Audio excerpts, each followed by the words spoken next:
number 1 obviously is equivalent to 1. Hindi natin pwedeng pabulaan ito. 1 is equivalent to 1. It cannot be 1 is equivalent to 2. Hindi ito pwede. Kahit saan natin daanin, 1 is equivalent to 1, 2 is equivalent to 2. 2 plus 2 equals to 4. Hindi natin siya pwedeng pabulaanan. Kahit sino pang dalubhasa, hindi nila kayang baliin yun. Now, in the present day, yan nakita natin guys, yung mga cellphones ninyo, yung mga computers ninyo, in the digital world, ang communication na pumapasok dyan, nilin sa ating lahat sa form of mathematics. Example, 1, 0, 1, 1, 1, 0, 0, 0, 1, 1, 1. Sa hexadecimal na may equivalent, which is binary. Itong combination na to is may equivalent message na. However, it cannot be equivalent to 1, 1, 1, 1, 1, 0, 0, 0, 0, 1, 1. Magkaiba po yan. Magkaiba yung nansayan. That's why sinasabi ng mga dalubhasa ng mathematics in form of language, ito ang tinakang perfecto. Logically, hindi natin pwedeng balihin. Now, bakit po ito ipinapakita? Anong kaugnayan ito sa ating topic na Trinity? Paano natin siya pabulaan? Na, buuin natin yung kanyang diagram kasi hindi pa buo ito eh. Buuin natin siya.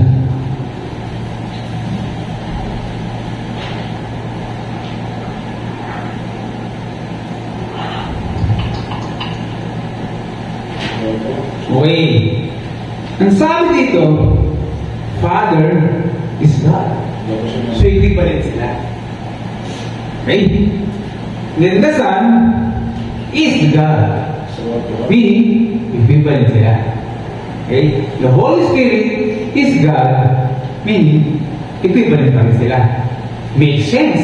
Right? However, bago yung maging God, maisingit ko to, originally it's God head.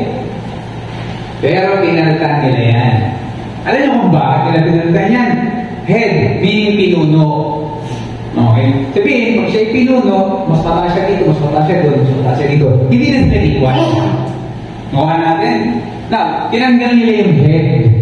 Naging God na lang. Di ba? So, naging equivalent na sila.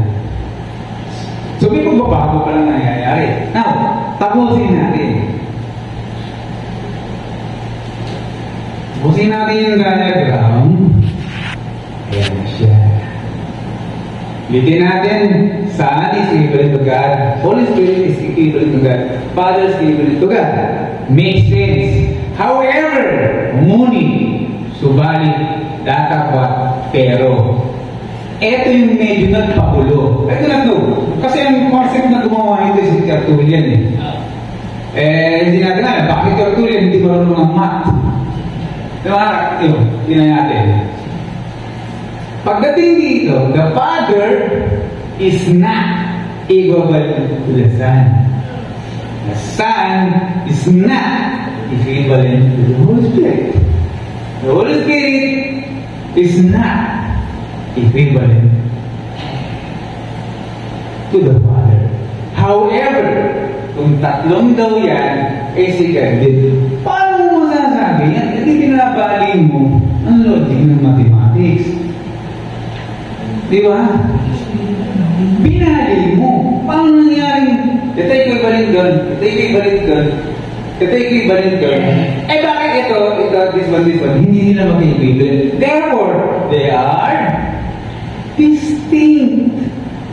Magkakaiba. Logically, kung diagram na to, kung token na nabuo na to, is invalid. Magulo.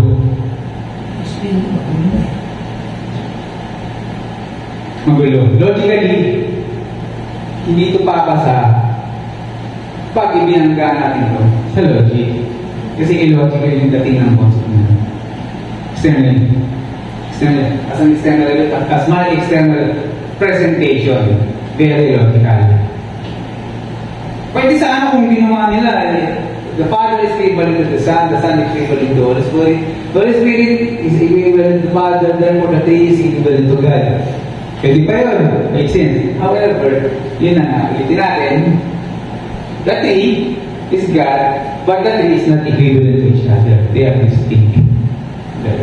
So magkakaiba.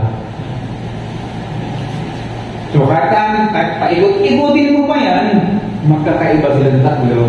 Therefore, they should not equivalent. Okay, so sabihin natin, equivalent si Son, Father, the Holy Spirit, yan sa God. Pero alas pa rin, tatlo mismo. Because they are distinct.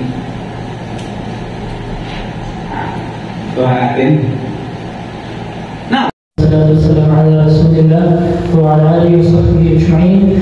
رب اشرح لي صدري ويسر لي أمري واحلل عقدة من لساني يفقهوا قولي. Alasan na papuri at pasasalamat ay paalala kay Allah subhanahu wa ta'ala ang Panginoon ng lahat ng nilalang. Ako'y sumasaksi na walang kasalanan sa bahin maliban kay Allah at ako'y sumasaksi na si Propeta Muhammad sallallahu alaihi wasallam ay kanyang muling propeta at kanyang muling sugo. Mga kapatid sa pananampalatayang Islam at para sa mga nandito ngayon, ang paksa na pinag-uusapan natin ngayon ay patungkol sa paniniwala sa kung ano nga ba ang dapat na paniniwala sa Diyos. Sapagkat may mga ibang pananampalataya na pag sila na naniniwala sila na isa lang ang Diyos, ngunit pag ito ay itinanong natin sa kanila, nagkakaiba tayo ng paniwala. Okay? Sa atin, sa pananampalatayang Islam, si Allah subhanahu wa ta'ala ay nagbiga mula sa maluwalhating Quran na kung saan kanyang sinabi, A'udhu billahi min ash-shaytanir rajim. Bismillahirrahmanirrahim.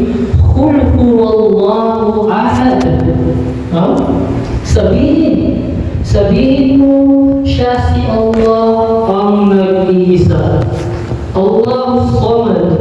Si Allah ang ganap at sandigan o inaasahan ng lahat. Lam yalid wa lam yulad. Siya ay hindi nagkaanak at hindi rin ipinanganak. Walam yakun lahu kufuwan ahad. At sa kanya ay walang makakapatay o makakatulad. Ngayon, sa pag-uusap natin dito, patungkol sa Trinidad, o sa tinatawag na Trinity, at nandito ang aking mga kasamahan, masyaallah, pinayaan pagpalayawan sila ni Allah, at may ipinpresenta kami na kung bakit hindi marapat ang kiligid o tanggapin ang ganito kasi paniniwala sa pamamagitan ng gagamit tayo ng maluwalhating Quran at gagamit din tayo ng Bible, inshallah subhanahu wa ta'ala, para sa mga non-Muslim o sa mga kababayan natin na Christian na makakapakinig nito. Okay, so dadako tayo sa maluwalhating Quran. Ano nga ba ang sinasabi ng maluwalhating Quran hingin sa mga usapin na ito? Actually, napakahalaga rin na maiparating natin o maipresenta natin ang aming pananampalataya. Sapagkat sinabi ng Propeta Muhammad sallallahu alaihi wasallam, "Balighu anni walau ayah." Ipagparating kayo mula sa akin kahit isang ayah. At bilang pagpapahayag o pagpaparating ay nais kong ibahagi mula sa maluwalhating Quran ang kaisahan ni Allah subhanahu wa ta'ala at patungkol sa mga sinabi ni Jesus Christ na nakalagay sa maluwalhating Quran. Bro, pwede po pakibasa, inshallah. Dito muna tayo sa Surah Al-Hashr, verse 22 hanggang 23, hanggang 24, inshallah. Sige. Babasahin mo siya sa Arabic, pagkatapos basahin natin siya sa ating wika para ating mas maunawaan. هو الله الذي لا إله إلا هو عالم الغيب والشهادة هو الرحمن الرحيم هو الله الذي لا إله إلا هو الملك القدوس السلام المؤمن المهيمن العزيز الجبار المتكبر سبحان الله عما يشركون هو الله الخالق البارئ والمصور له الأسماء الحسنى يسبح له ما في السماوات والأرض وهو العزيز Ito po, pwede po pakibasa ang pagkakasalin sa ating wika. Please go to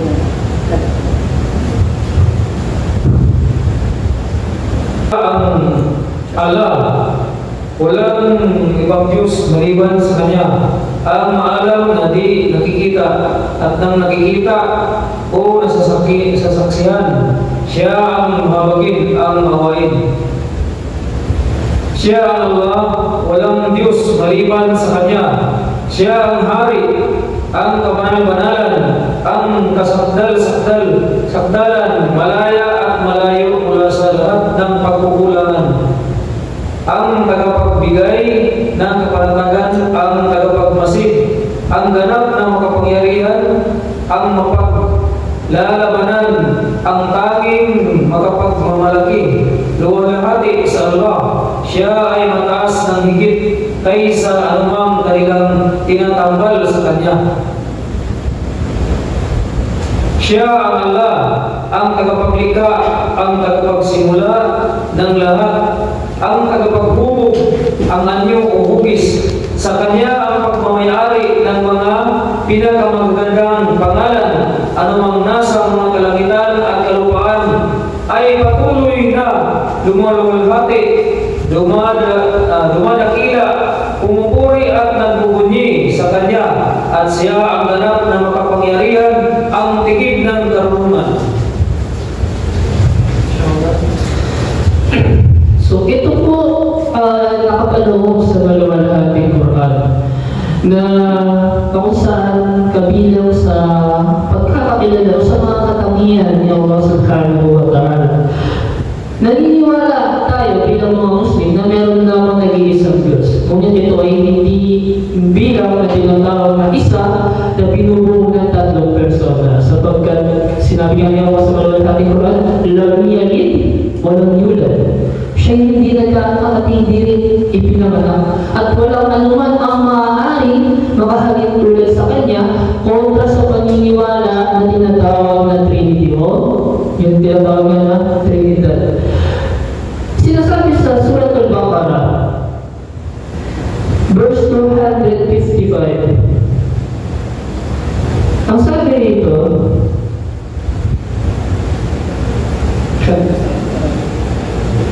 translation. Ang sabi rito, A'udhu billahi minasyaitanir rajim. Allahu la ilaha illa huwal hayyul qayyum. La ta'khudhuhu sinatun wa la nawm. Lahu ma fis samawati wa ma fil ardh. Man dhal ladhi yashfa'u 'indahu illa bi'idhnihi. Ya'lamu ma bayna aydihim wa ma khalfahum wa la yuhituna bi shay'in min 'ilmihi illa bima sha'a. وسع كرسيه السماوات والأرض ولا يؤوده حفظهما وهو العلي العظيم.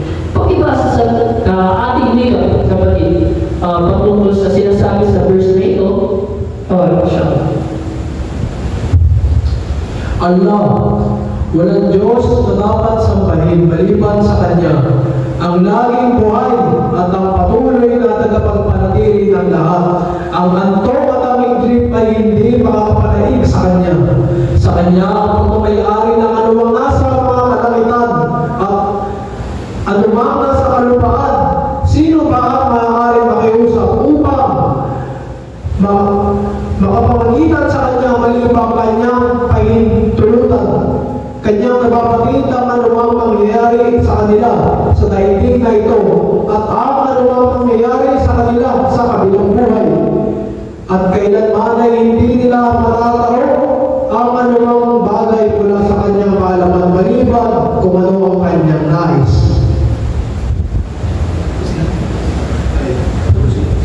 Ang kursi ay sumasakaw sa klaw at umaabot sa mga kalangitan at kalupaan. At siya ay walang kapaguran sa pananatili sa kanila at siya kataas-taasan ang kanila. So, ito po. Kaya bilang isang Muslim na naniniwala sa Quran at sa pamamaraan ni Propeta Muhammad sallallahu alaihi wasallam, alinsunod sa pagkilala ng mga propeta na ipinadala ni Allah, sapagkat sa mga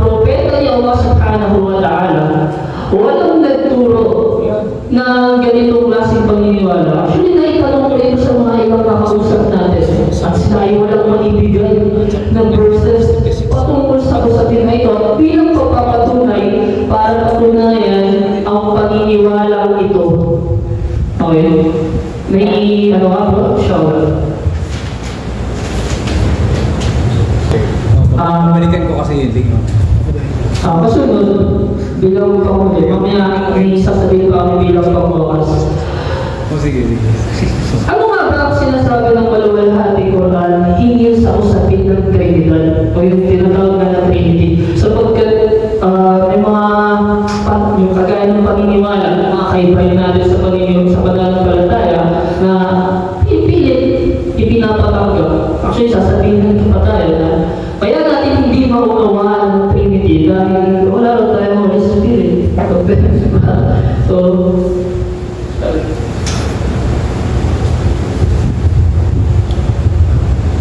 bilang Muslim, ako po ay medyo talagang hindi ko maibigyan kung paano maging isa yung sinasabing Trinity. Kasi kung tutusin natin, mabawasan natin sa Mateo 15:24, si Jesus ay hindi rin naman Panginoon ang nasabi doon. Siya naman ay isinugo. So paano natin masasabi na isa rin siyang Panginoon? Tulad ng kahit magbasa tayo sa surah namin, may sinasabi doon, si Jesus ay itong sinasabi, siya ang aking Panginoon at sa lahat ng mga propeta. So ibig sabihin, pati ang mga propeta, mayroon silang Panginoon iisa lang. So bakit hindi natin sabihin na si Jesus na sinasabi na siya ay sinugo, hindi po niya sinasabi na siya ay Panginoon. So, dito sa mga verse na makikita natin, ang hirap intindihin kung talaga bang yung Trinity ay totoo. so, yun, maraming salamat sa ipinresintan ng ating kapatid. Sapagkat napakahalaga lalo yung mga katuruan, no? Magaya nung sinabi sa maluwalhating Quran, patungkol dito sa usapin na ito. Sabi dito sa chapter 5 verse 73 ng maluwalhating Quran, katiyakan hindi maituturing bilang naniniwala, yaong mga nagsasabing si Allah ay ikatlo sa tatlo. Subalit walang Diyos na dapat sambahin maliban sa isang Diyos. At kung sila ay hindi magsisitigil sa anumang kanilang pinagsasabi, katotohanan, yung mga hindi naniniwala mula sa kanila ay dalat na ng isang mahapding parusa. At sa Suratul Maryam, bilang pagpapakilala ni Jesus Christ, ang patungkol dito, sapagkat siya ay sinamba. Alam naman natin yun. Siya ang propeta ni Allah subhanahu wa ta'ala na sinamba ng mga tao. Nais ko basahin bilang paghahatid na rin ng mensahe sapagkat napakahalaga ito. Sinasabi nito sa Surat Al-Maryam, chapter 19, verse 35, verse 30 ng maluwalhating Quran. A'udhu billahi minash shaitanir rajim. Qala inni Abdullah, atani al-kitab wa ja'alani nabiyyan. Ito yung panahon na ito yung kalagayan ng si Jesus ay sampul pa lamang ang siya'y pagsalitain ni Allah subhanahu wa ta'ala. Ang sabi niya rito, katotohanan ako ay alipin ni Allah, kanyang ipinagkaloob sa akin ang banal ng kasulatan at ako'y kanyang ginawang isang propeta. Sa paniniwala ng Trinidad, kung mapapansin natin, siya'y inihahamin o siya'y kabilang din sa tinatawag na Diyos. Father, Son, Holy Spirit. Itong tatlo na ito na sinasabi nila na isang Diyos. Pero sa atin sa pananampalataya ng Islam, si Jesus Christ at pakilala mismo sa maluwalhating Quran, kung saan nabanggit dito, kung paano niya ipinakilala ang kanyang sarili. Maging sa Biblia na ipinisinta natin kanina. Ang sabi nito, at ito ang buhay na walang hanggan, ang na ito ay pakilala nila na iisang Diyos na tunay at siyang iyong sinugo sa mga tuwing bagay sa Hesus Kristo. Dito sa aya ng maluwalhating Quran, nagpakilala rin siya na siya ay isang alipin o lingkod ni Allah subhanahu wa ta'ala. At si Isa alayhi salam ay hindi hihigit sa isang sugo. Kaya marapat na pag-usapan natin ito dahil nandito tayo sa lugar na kung saan ang mga natin ay mga Christian na tinatawag, no?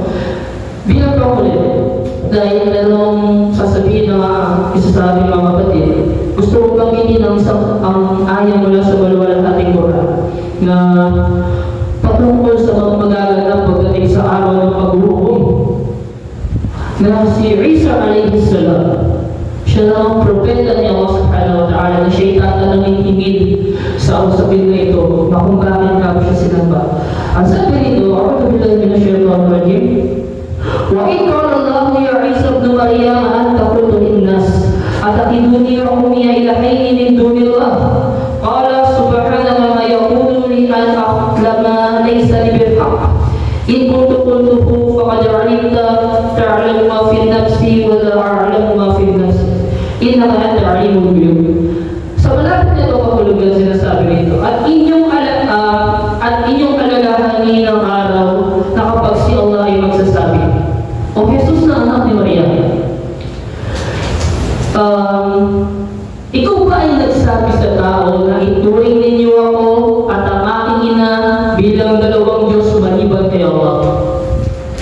Ang sagot ni Isa alayhi salam, siya ay magsasabi, luwalhati po sa iyo ya Allah, sapagkat hindi marapat para sa akin na magsabi ng anumang wala akong karapatan na sabihin. Kung ito man ay aking nasabi, katiyakan ito ay iyong mababatid.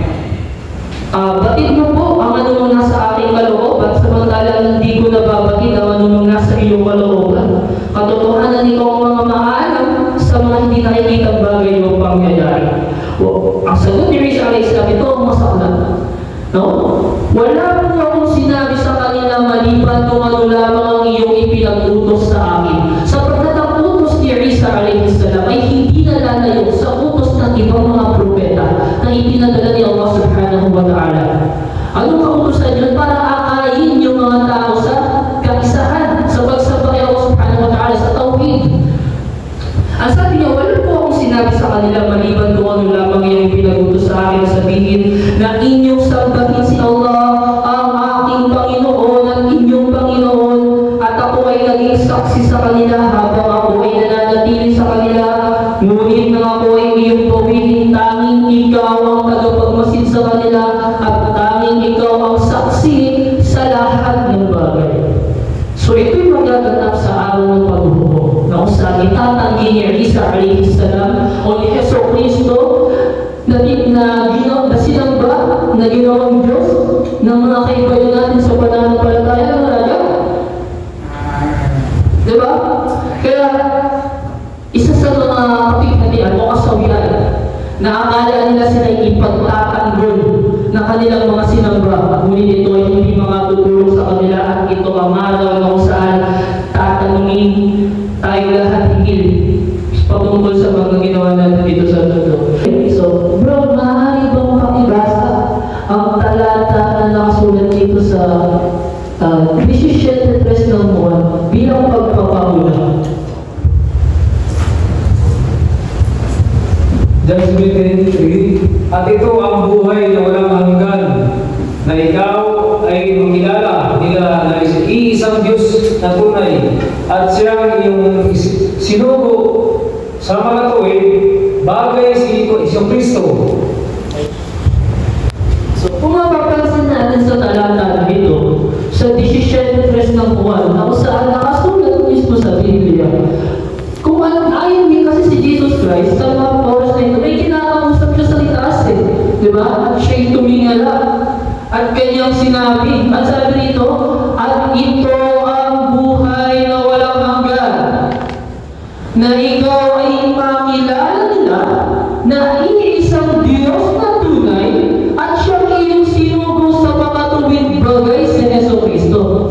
So, sa talata na ito, napakalino po mga kababayan o mga kapatid sa pananampalataya sa kung ilan ang pinakikilala ni Kristo, kung sino ang Diyos at kung ilan. Okay, pwede mo pakibasa yung kasunod, bro. John 20 verse 17. Sinabi sa kanya ni Jesus, huwag mo akong lipuin sapagkat hindi pa ako nakakakyat sa Ama. Ngunit pumaroon ka sa aking mga kapatid at sa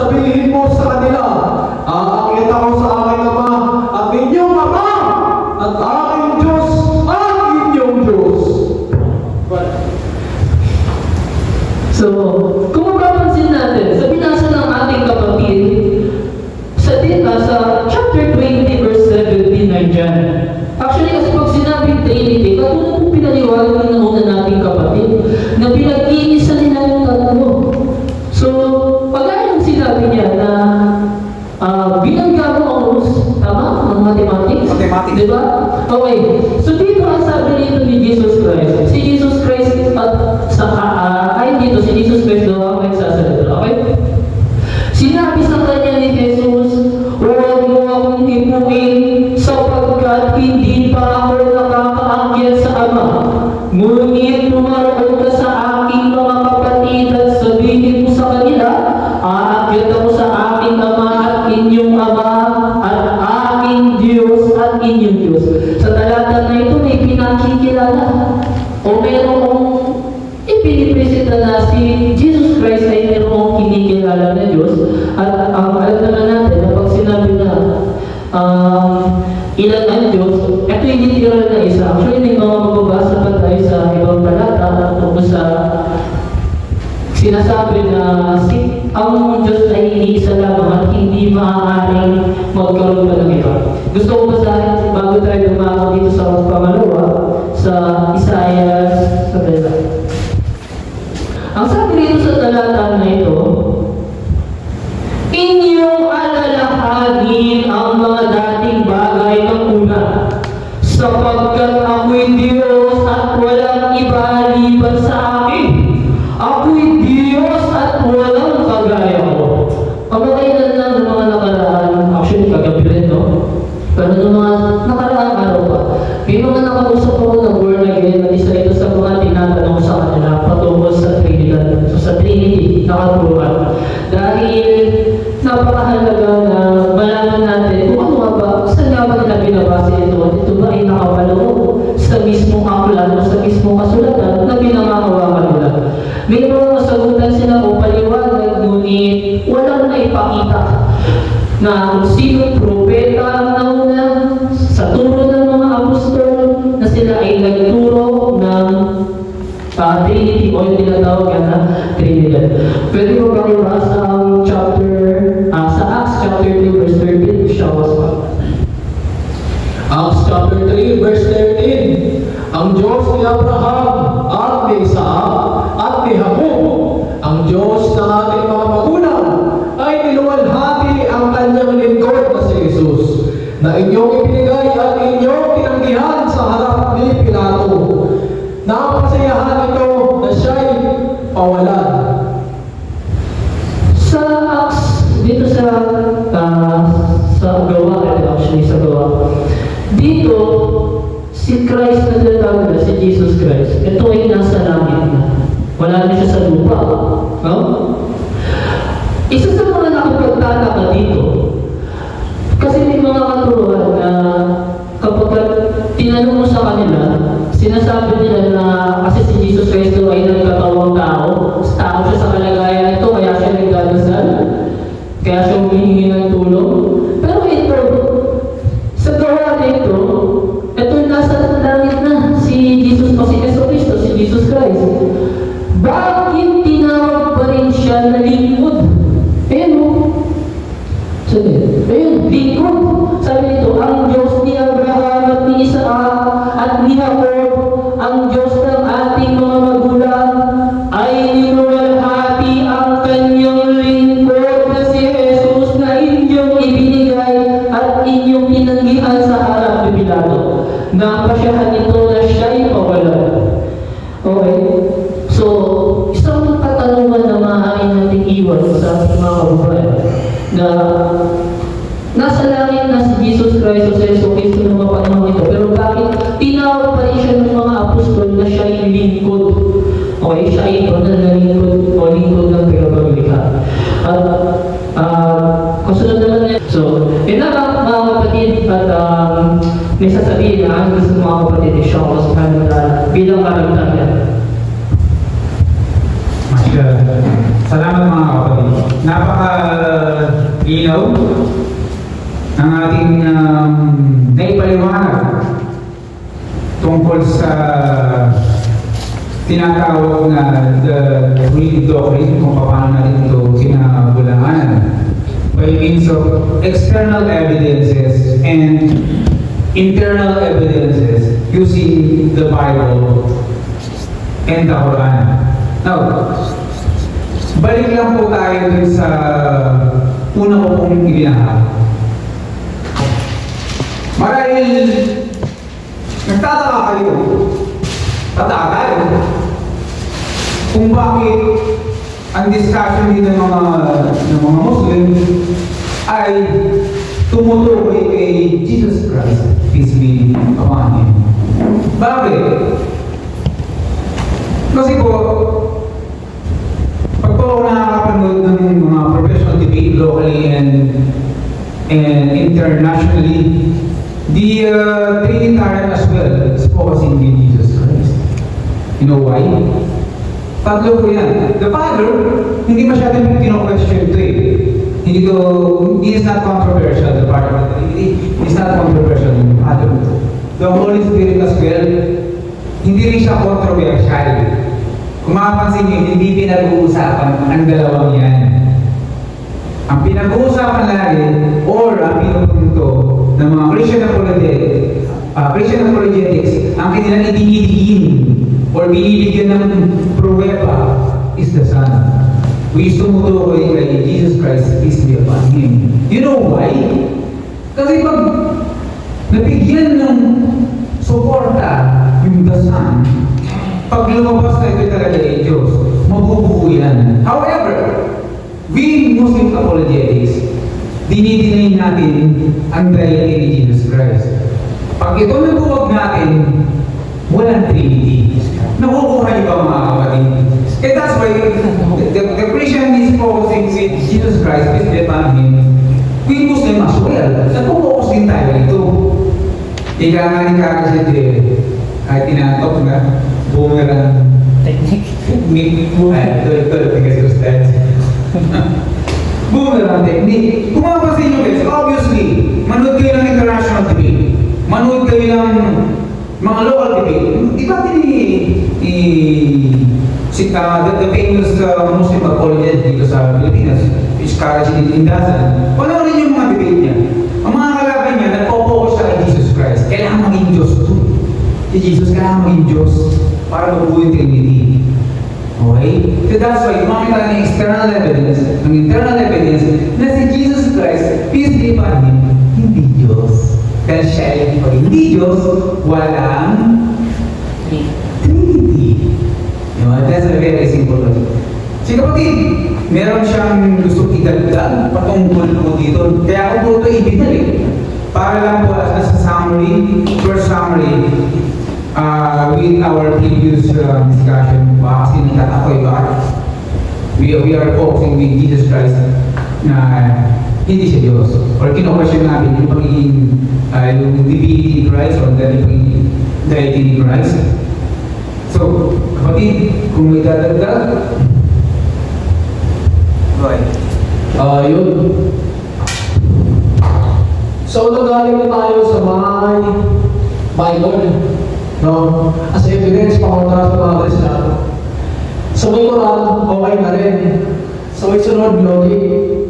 Yeah. May gusto ko itagdag. History. Yan. History. History. Ngayon, ang mga Kristiyano, gumamit ng word para i-solidify ito. Ang tawag dito ay homoousios. As pwede din. Wait lang.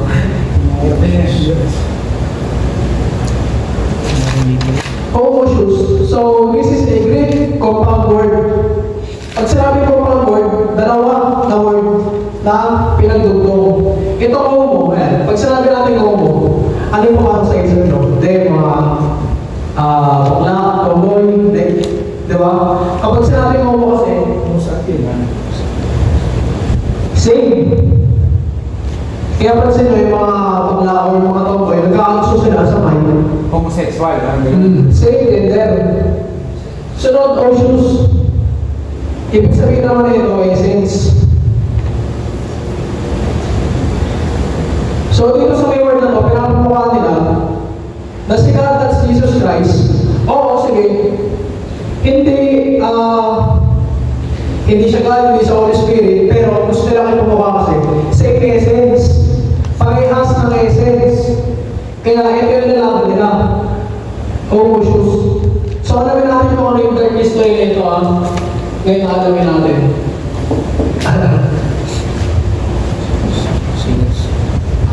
Nagmula yan sa may Nicaea. Siguro sa panahon na yun, ano na siya eh, siya yung District 30 sa panahon na yun.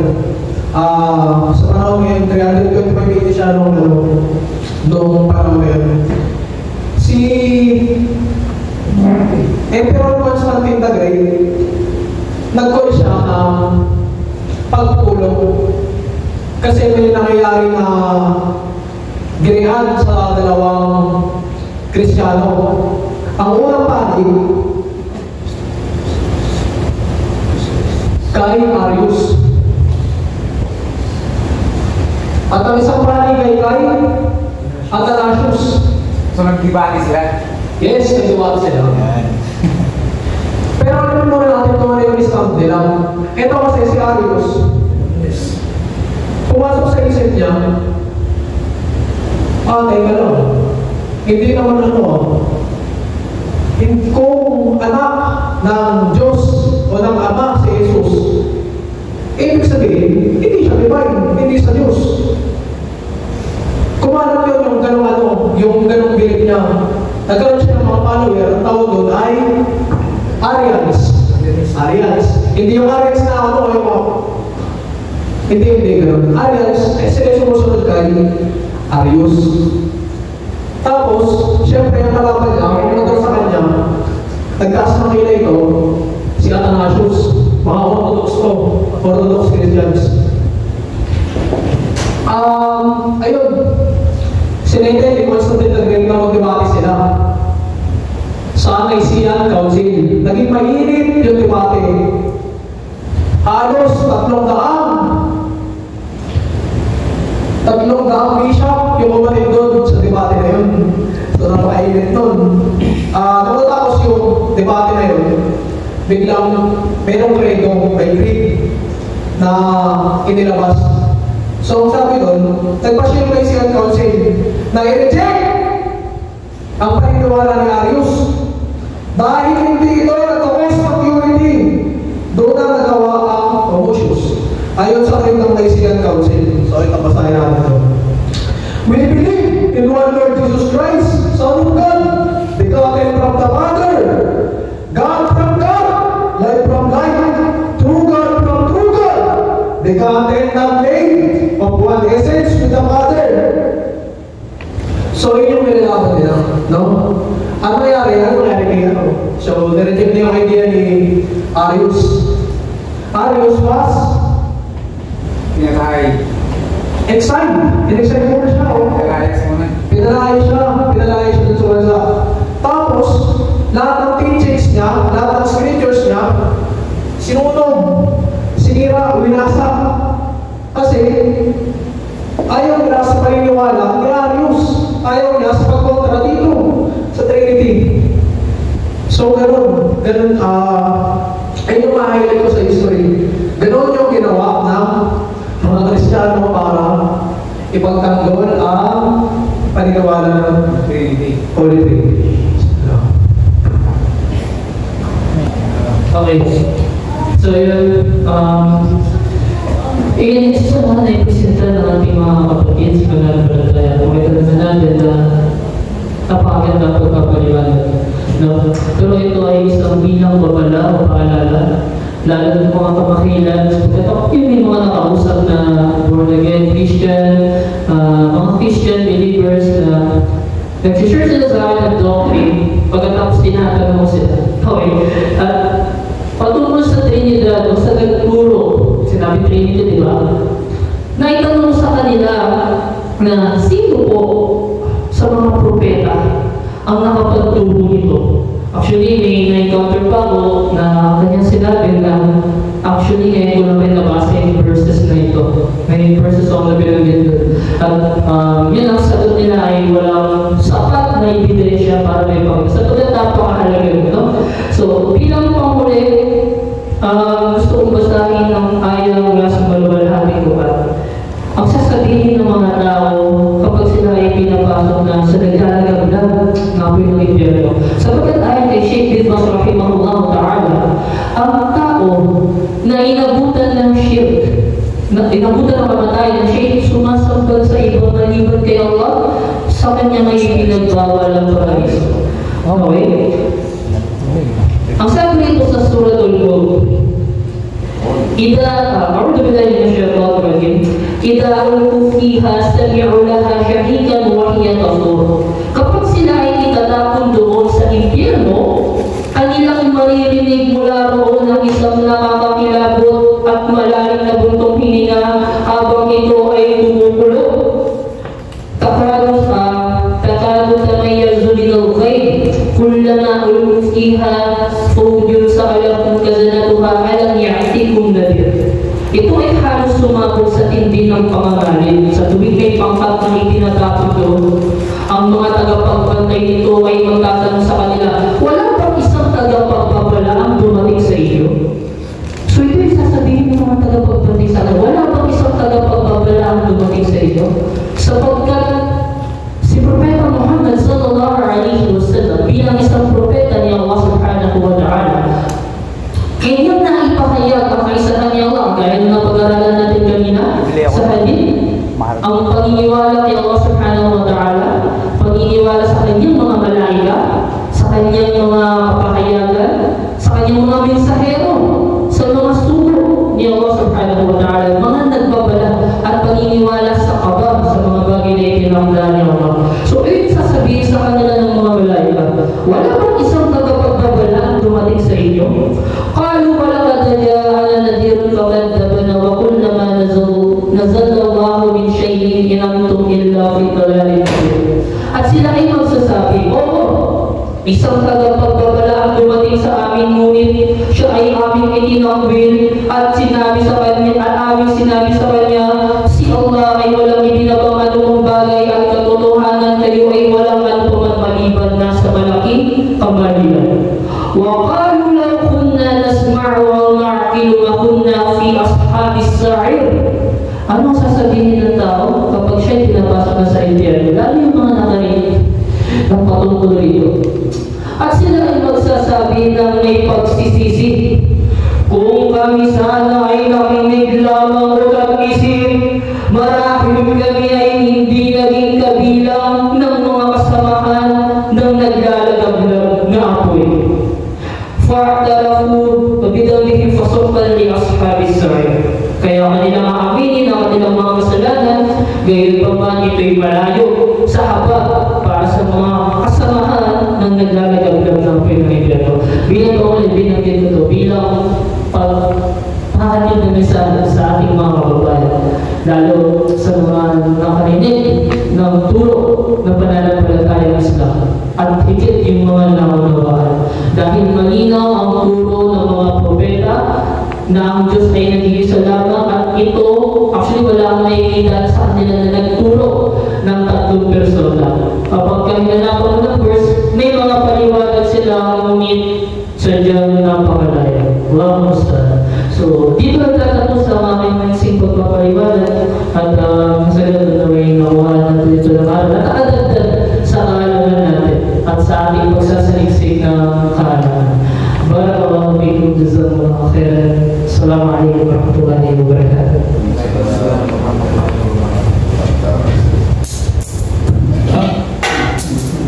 Okay.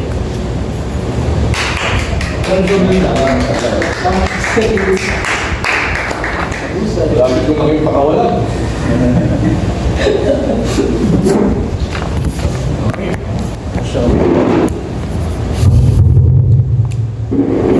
Bibigyan ko kayo ng grade. Di ba sabi, naging niya yung pangalan ng Rashid. Ayun! Bigyan mo yung 84. Yeah! Malapit na mag-ground. Anyway, 80. yung nakikita natin na gandang ginawa nyo ay generally pang layman's term. Pwede ko na kayo pakawalan sa symposium. Kaya nga pa. Pinabilit niyo ako sa collaboration nyo. Mukhang kahit ang bala nag-review kayo. At may konti kayong research. Huwag ko nakasala na.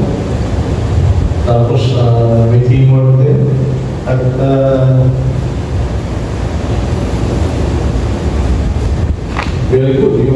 distribution labor. So, maganda yun. Hindi kasi dapat nagkakaalaman eh.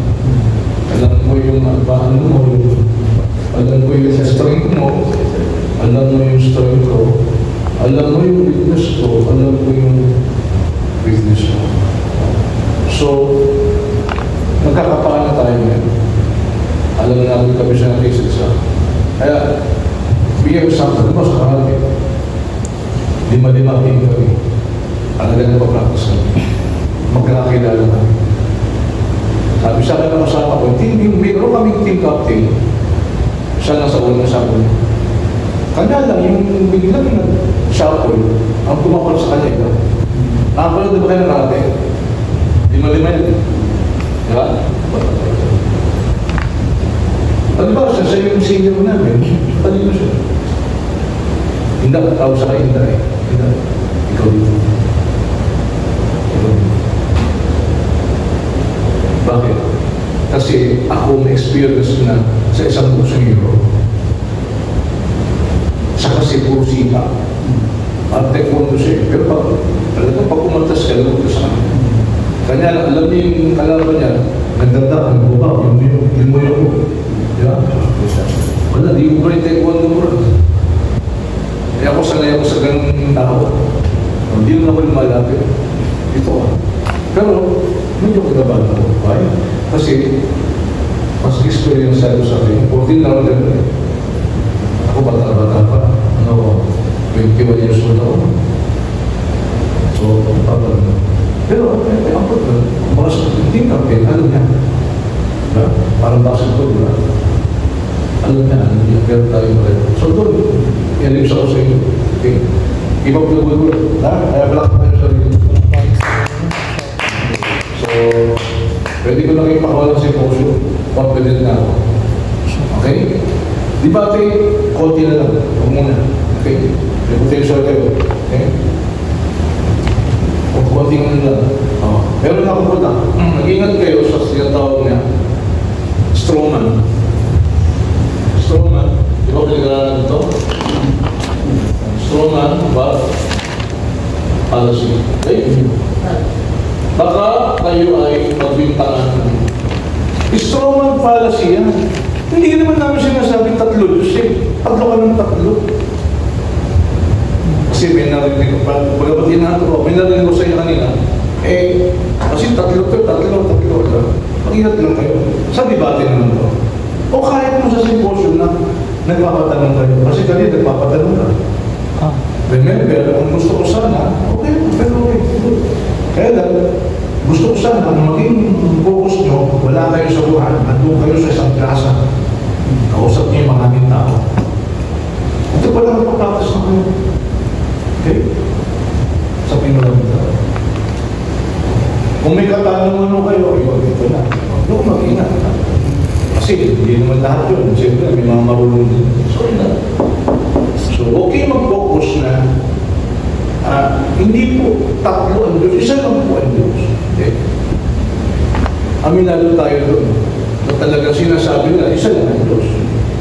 Kanya lang, yung kanilang definition ng isang Diyos na binubuo ng 3 peso na, yun ang ating iniiba. Okay?